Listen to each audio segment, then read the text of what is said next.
juga menziarahi atau mengantar 1000 jenazah. Begitulah Rasulullah mengumpulkan bagi orang-orang yang mau menghadiri majelis ta'lim di bulan-bulan yang suci ini.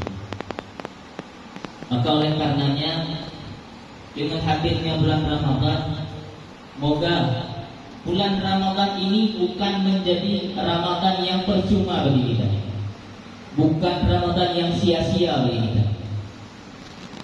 Dengan adanya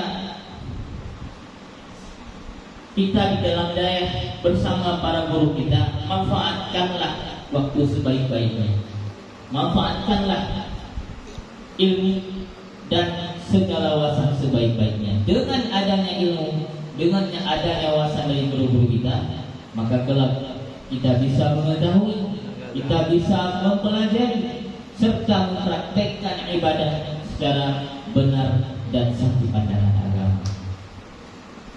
Asyaral muslimin, para talabah yang dicintai oleh Allah Subhanahu wa taala. Kita pada hari ini sudah masuk di hari